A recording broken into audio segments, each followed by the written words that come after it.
मुझे ये बताएं कि मज़हब पहले है आपके लिए या फिर आपके लिए पाकिस्तान पहले है? क्या जवाब देंगे? मज़हब। मज़हब पहले है। आपसे मैं पूछूं कि आपके लिए मज़हब पहले है या फिर आपके लिए पाकिस्तान पहले है? एज ए पाकिस्तानी तो आप क्या जवाब देंगे? पहले मज़हब है इस्लाम। अगर आपसे पूछा जाए कि आपके लिए पाकिस्तान पहले है या मज़हब पहले है तो क्या जवाब देंगे? मज़हब पहले है। पाकिस्तान नहीं पहले। नहीं, आपके लिए पाकिस्तान पहले है या मज़हब पहले है? पहले मज़हब है जी। पहले मज़हब है और हर पाकिस्तानी के लिए पहले मज़हब है। जी। सबसे पहले आपके लिए देश है या धर्म? देश। आपके लिए सबसे पहले देश है या धर्म है?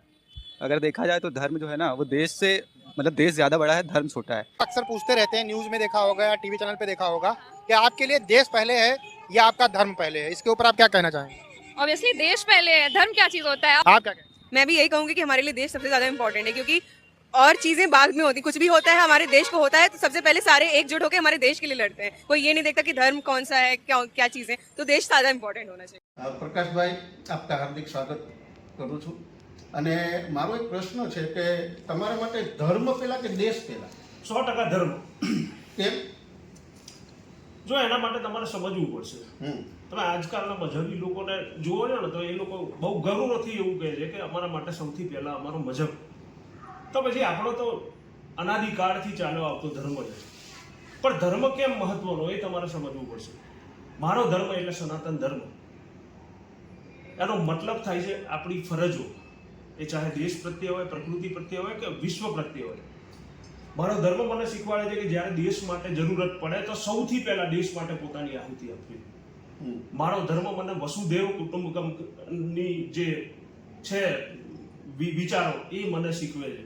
મારો ધર્મ મને શીખવે છે કે પ્રાણી માત્રનું કલ્યાણ થાય, કે માત્ર માણસનું નહીં પણ દરેક પ્રાણીઓ જે આ પૃથ્વી ઉપર વસી રહ્યા છે એ તમામ માટે એમના કલ્યાણની કામના કરવી. મારો ધર્મ મને શીખવાડે છે કે આપણી સંસ્કૃતિનું રક્ષણ કરવું, આપણા દેશની સરહદોનું રક્ષણ કરવું, આપણા દેશવાસીઓનું રક્ષણ કરવું. આજે તમે સોશિયલ મીડિયા ઉપર જોતા હશો કે પાકિસ્તાની લોકો એમની જ્યારે પૂછવામાં આવે છે ત્યારે એ લોકો એમના મજહબને પ્રાયોરિટી આપે છે, એ લોકો એમના ધર્મને આગળ ગણાવે છે અને એમની દેશને પછી ગણાવે છે. જ્યારે આપણા દેશના લોકો આપણા દેશને પહેલા પ્રાયોરિટી આપે છે અને આપણા ધર્મને પાછળ ગણાવે છે. તો આ વિચારો કોણ શીખવે છે? એ આપણા દેશના લોકોને આ વિચારો શીખવા પાછળનું કારણ પણ આપણો ધર્મ જ છે. આપણો ધર્મ જ ઉદારતા આપણને શીખવે છે કે જ્યારે લોકોની પહેલી પ્રાયોરિટી મનુષ્ય માત્રને આપો, પ્રાણી માત્રને આપો. આ સંસ્કારો મને મારો ધર્મ શીખવે છે. તમને કદાચ ખ્યાલ હોય તો અહમદ શાહ અબ્દાલીએ મથુરાની અંદર એક વખત આક્રમણ કરેલું 80,000ની સૈન્ય ટુકડી સાથે, તોપ ગોળાઓ સાથે. ત્યારે આપણા દેશના નાગા સાધુએ માત્ર પૂજા પાઠ કરવાને મહત્વ નહોતું આપ્યું, પણ હાથમાં તરવાનો લઈને એ લોકોને આપણા દેશની સરહદોથી ક્યાંય દૂર સુધી ભગાડ્યા હતા. એમને પોતાના જીવતરની ત્યાં આહુતિ આપી હતી. તમે કદાચ સાંભળ્યું હોય તો આપણા ગુજરાતનો એક, સૌરાષ્ટ્રનો એક ધામ છે બગદાણા, જ્યાં બજરંગદાસ બાપા 1971ના સાલમાં જ્યારે યુદ્ધ થયું તો એ સમયે એમના આશ્રમની તમામ વસ્તુઓની હરાજી કરી નાખી હતી ને એ આવેલા પૈસા જે છે એ યુદ્ધના સૈન્ય ભંડોળમાં એમને આપેલું. તો મેં હમણાં પણ બીજી વસ્તુ કે એમને જે પોતાના અંગ ઉપર પહેરેલું અંગરખું એટલે બંડી, એ પણ એમના હરાજીમાં ત્યાં આપી દીધી. તો આ આપણા દેશનો ધર્મ છે, આ આપણા દેશના સાધુઓ છે. અને એના હિસાબે 800 વર્ષ સુધી મુગલોએ આપણા દેશ ઉપર રાજ્ય કર્યું. તો આપણા દેશના રામાનંદી સાધુઓ કે 10 નામી સાધુએ ગામડે ગામડે રામજી મંદિર અને શિવ મંદિરની સ્થાપના કરીને આપણા ધર્મને ટકાવી રાખ્યો. અને જ્યારે ધર્મ ટક્યો છે ત્યારે આપણી સંસ્કૃતિ ટકી છે અને આપણો દેશ ટક્યો છે. દેશ ક્યારે મરી જતો નથી, દેશ ક્યારે નાશ નથી થતો. એ જમીનનો એક માત્ર ટુકડો છે. પણ એ ભારતને ભારત કહેવા માટે ત્યાંની પબ્લિક જીવતી હોવી જોઈએ, ત્યાંનો ધર્મ જીવતો હોવો જોઈએ, ત્યાંની સંસ્કૃતિ જીવતી હોવી જોઈએ. આજે ઈરાન, અફઘાનિસ્તાન એ બધા દેશો છે જ, પણ એક જમાનામાં ત્યાં પારસીઓ હતા, આજે ત્યાં મુસ્લિમો છે. અફઘાનિસ્તાનમાં એક જમાનામાં હિન્દુ હતા, આજે ત્યાં મુસ્લિમો છે. એટલે દેશનો ટુકડો ક્યાંય ખસીને જવાનો નથી, પણ ધર્મ ત્યારે જ જીવિત રહેશે. ભારત ત્યારે જ કહી શકશો કે ત્યાં હિન્દુઓ વસતા હશે, ત્યાં હિન્દુ સંસ્કૃતિ વસતી હશે, ત્યાં સનાતન સંસ્કૃતિ વસતી હશે. તો જ્યાં સુધી આપણો ધર્મ નહીં જીવે ત્યાં સુધી આપણું કોઈ અસ્તિત્વ નથી. એટલે મારા માટે સૌથી પહેલા મારો ધર્મ છે. માત્ર જમીનનો ટુકડો નહીં, મારા માટે દેશ નહીં પણ મારા માટે રાષ્ટ્ર ઇમ્પોર્ટન્ટ છે. અને જ્યારે રાષ્ટ્રની વાત કરું ત્યારે એમાં ધર્મ સાથે ત્યાંની સંસ્કૃતિ આવી જાય અને એ જીઓગ્રાફી પણ આવી જતી હોય.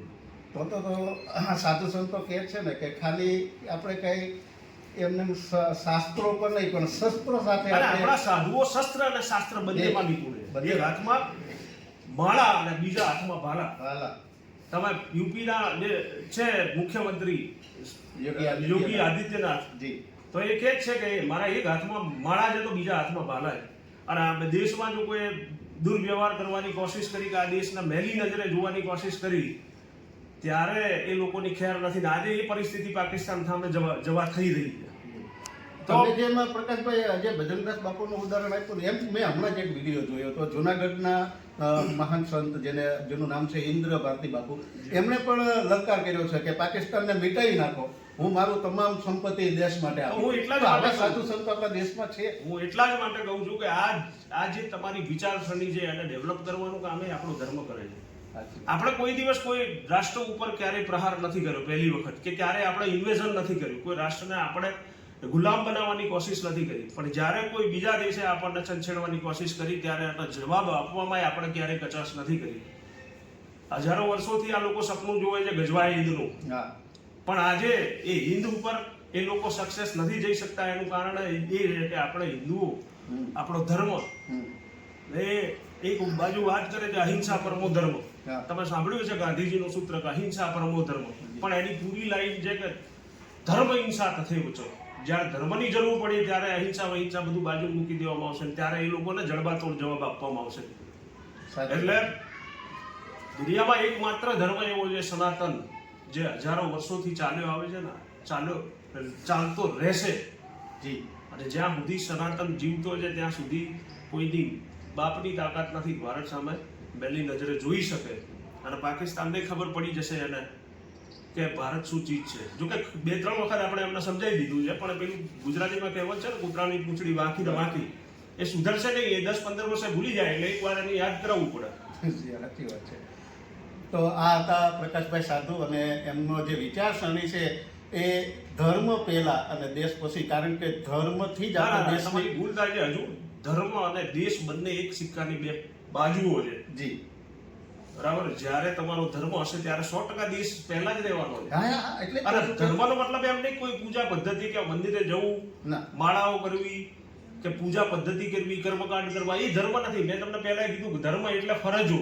માણસ માત્રની ફરજો toward the Nations, toward the nature, toward the people, અને તમામ જીવજંતુઓ પ્રત્યેની, એ ચાહે નદીઓ હોય, ઝરણા હોય, પર્વતો હોય, તમામ વસ્તુઓ પ્રત્યેની તમારી માણસની જવાબદારી ધર્મ કહેવામાં આવે છે આપણી ભાષામાં. આપણે જે પૂજા કરીએ છીએ, દર્શન કરીએ છીએ, તો એનો એક પાઠ છે. બરાબર. એનાથી કઈ ધર્મ જળવાતો નથી. સવારે ઉઠી 2 ટાઈમ તમે દર્શન કરી આવો એટલે તમે ધાર્મિક થઈ જાઓ એવું નથી. તમે તમારી ફરજ બરોબર બજાવો, સમાજ પ્રત્યે હોય કે દેશ પ્રત્યે હોય કે તમારા ગામ પ્રત્યે હોય કે તમારા શહેર પ્રત્યે હોય, એ તમામ ફરજો તમે સીધી રીતે બજાવો તો તમે ધાર્મિક છો એવું કહી શકાય મારા મતે. જી. અને આપણો શાસ્ત્ર એ જ કહે છે. જી.